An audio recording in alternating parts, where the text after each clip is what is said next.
Jailer பாகம் 1 வெற்றிக்கு அப்புறமா நம்ம சூப்பர் ஸ்டார் ஜெயிலர் 2ல களமிறங்கியிருக்காரு. ஆக இந்த ஜெயிலர் 2 ஃபுல் ஃபிளெஜ்டா ஷூட்டிங் போய்கிட்டு இருக்கு. முடிகிற தருவாயில இருக்கும்போது நம்ம சூப்பர் ஸ்டார் அவர்களோட பர்த்டே எப்போ வருது? டிசம்பர் 12 வருது.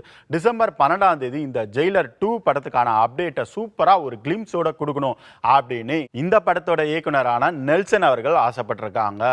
ஸோ ஆக இந்த பார்ட் 2 படத்துக்கான எக்ஸ்பெக்டேஷன் அதிகமாயிடுச்சு. டிசம்பர் 12 நம்ம சூப்பர் ஸ்டார் பர்த்டே. ஆக அவருடைய படத்தோடைய கிளிம்ஸ் வரதுல என்னப்பா ஆச்சரியம், இதுல என்ன எக்ஸ்பெக்டேஷன் அப்படின்னு நீங்க எதிர்பார்த்தா, பாகம் 1ல பாத்தீங்கன்னா மோகன்லால் ஒரு பக்கம், இன்னொரு பக்கம் சிவராஜ்குமார் ஒரு பேன் இண்டியா பிலிமா இந்த படத்தை வெற்றியை கொடுத்தாங்க. அப்படியே பார்ட் 2க்கு வந்தானா மோகன்லாலும் இருக்காரு, சிவராஜ்குமாரும் இருக்காங்க. ஆனா இவங்களுக்கு மேல பாலிவுட் ஸ்டாரையும் இறக்கியிருக்காங்க. ஒரு பக்கம் வித்யா பாலன், இன்னொரு பக்கம் மிதுன் சக்கரவர்த்தி.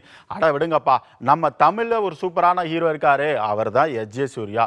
எஸ்.ஜே. சூர்யாவும் ஒரு முக்கியமான ரோல்ல இருக்கிறதுனால இந்த படம் ஒரு கலக்க போகுது அப்படின்ற எதிர்பார்ப்போட தான் டிசம்பர் 12ஆம் தேதி இந்த கிளிம்ஸை நம்ம எதிர்பார்த்துக்கிட்டோம்.